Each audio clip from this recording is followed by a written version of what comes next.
आंदोलनावरून सत्ताधारी आणि विरोधकांमधील दरी वाढत चालली आहे। युवकांच्या भविष्याशी खेळ करणाऱ्यांना सोडणार नाही असा इशारा पंतप्रधान नरेंद्र मोदींनी दिलाय। तर राहुल गांधींनी पंतप्रधानांच्या ट्विटला उत्तर देताना तुम्हीच विद्यार्थ्यांच्या भविष्याचं नुकसान केल्याचा आरोप केलाय। शिक्षण व्यवस्थेची घडी विस्कटण्यास सरकारच जबाबदार असल्याचा हल्लाबोल राहुल गांधी यांनी केला। तर संसदेच्या परिसरात एनडीए आणि इंडिया आघाडीचे खासदार आमने सामने आले।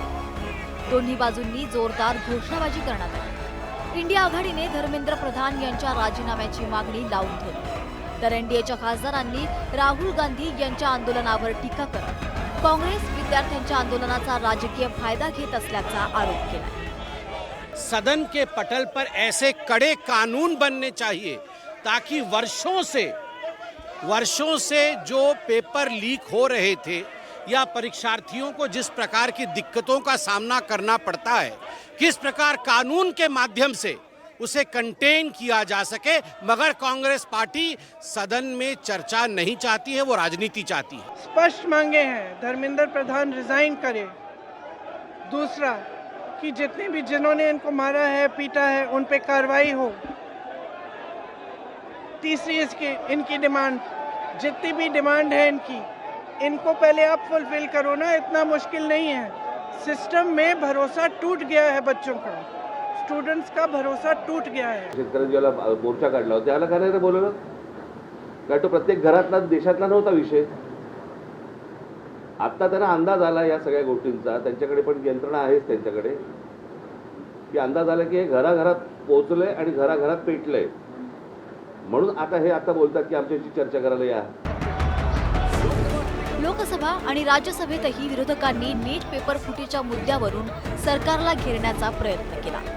कामकाज सुरू होताच विरोधकांनी घोषणाबाजी केली, मात्र संसदीय कामकाज मंत्री किरेन रिजिजू यांनी सरकार या विषयावर चर्चेसाठी तयार असल्याचं स्पष्ट केलं। तरीही विरोधकांनी शिक्षण मंत्र्याच्या राजीनाम्याची मागणी कायम ठेवत चर्चा घेण्याचा आग्रह धरला। मुख्यमंत्री देवेंद्र फडणवीस यांनीही राहुल गांधींना संसदेत येऊन या विषयावर चर्चा करण्याचे आव्हान दिलंय। खरोखर विद्यार्थ्यांच्या हिताचे निर्णय घ्यायचे असतील तर चर्चेच्या माध्यमातूनच ते होतील। मोदीजींनी विद्यार्थी हिताला सर्वोपरी ठेवण्याचा निर्णय घेतलेला आहे आणि विशेषतः पेपर लीकच्या संदर्भात फास्ट ट्रॅक कोर्ट तयार करून या सगळ्या अपराध्यांना शिक्षा देण्याचा निर्णय मोदीजींनी केलेला आहे। मला असं वाटतं की या संपूर्ण प्रकरणामध्ये एक अत्यंत कडक भूमिका मोदीजींनी घेतली। दिल्लीतील जंतर मंतरवर विद्यार्थ्यांचं आंदोलन चौथ्या दिवशीही सुरूच आहे। केंद्रीय शिक्षण मंत्री धर्मेंद्र प्रधान यांच्या राजीनाम्याच्या मागणीवर विद्यार्थी ठाम आहेत। कोणताही अनुचित प्रकार घडू नये यासाठी मोठा बंदोबस्त तैनात करण्यात आलाय। अभिजित दिपके यांनी धर्मेंद्र प्रधानांच्या राजीनाम्याच्या मागणीवर ठाम असल्याचं सांगितलंय। कॉकरोच जनता पार्टीनं पेपर फुटी आणि शैक्षणिक प्रश्नांवर उत्तर मिळावीत अशी अपेक्षा व्यक्त केली आहे। मोदी जी, आप ये बताइए कि पेपर लीक इस देश में हो क्यों रहे हैं? पेपर लीक इसलिए हो रहे हैं क्योंकि आपने ऊपर से लेकर नीचे तक इस देश में सिस्टम में नकारा नाकाबिल लोग बिठाए हैं, जिसमें धर्मेंद्र प्रधान टॉप पे हैं। पेपर लीक एक ऑर्गेनाइज्ड लूट का गिरोह बना हुआ है, जिसमें नीचे से लेकर ऊपर तक लोग पैसे बना रहे हैं। आप चोट लगने के बाद मरहम लगा रहे हैं, लेकिन हमारी लड़ाई इस बात की है कि चोट लग क्यों रही है।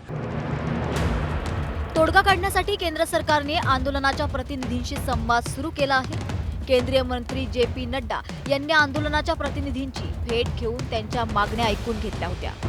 पंतप्रधान नरेंद्र मोदी यांनी पेपर फुटीच्या गुन्ह्यासाठी फास्ट ट्रॅक न्यायालय स्थापन करण्याची घोषणा केली। संसदेतही तोडगा काढण्याचे प्रयत्न सुरू आहेत, मात्र विरोधक धर्मेंद्र प्रधान यांच्या राजीनाम्याची मागणी कायम ठेवून चर्चा करण्याचा आग्रह धरत आहेत। परिणामी कोंडी कशी फुटणार हा प्रश्न आता निर्माण झालाय। संतोष गोरे, न्यूज 18 मराठी, मुंबई।